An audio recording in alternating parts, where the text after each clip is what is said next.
тими дзюдои ҷавонони тоҷикистон пас аз пирӯзӣ дар ҷоми дзюдои осиё миёни ҷавонони то 21 сола ба ватан баргаштанд.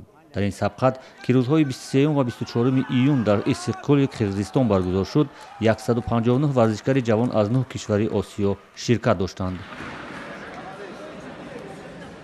варзишгарони навраси тоҷик ва ҷавонон дар ҳайати 24 нафар баромад намуданд ва сазовори 3 медали тилло, 3 медали нуқра ва 3 медали биринҷӣ гардиданд.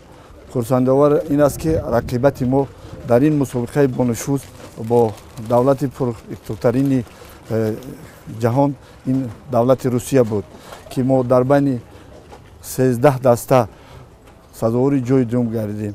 ду варзишгари ҷавони тоҷик ҷаҳонгир маҷидов дар вазни то 81 кило ва суҳроб боқиев дар вазни то 60 кило бо дарёфти медалҳои тилло миёни сабқати ҷавонон тими дзюдои тоҷикистонро дар мақоми дуввум ҷой доданд.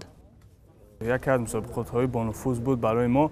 дар ин ҷо мо ба ҳарифони худ ба се ҳарифи худ ғолиб баромада ғолиби ин мусобиқот гаштам.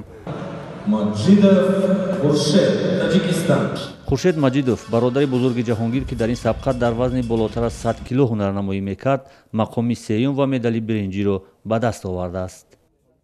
ин мусобиқот ва ин медале ки ман гирифтам барои ман хеле хотирмон мебошад, зеро ман соли 2017 дар ҷумҳурии Русия дар як машқҳои дастаҷамона дар тамрин маҷрӯҳ шуда будам ва баъд аз маҷрӯҳият ин аввалин медали ман аст. ҷаҳонгир маҷидов паҳлавони тоҷик дар радабандии ҷаҳонии ҷудокорон миёни наврасон дар соли 2017 дар мақоми аввал қарор дошт ва феълан ки дар мусобиқот миёни ҷавонон ҳунарнамоӣ мекунад, дар радабандии паҳлавонони ҷудокори ҷавон дар миёни кишварҳои дунё дар мақоми сеюм қарор дорад.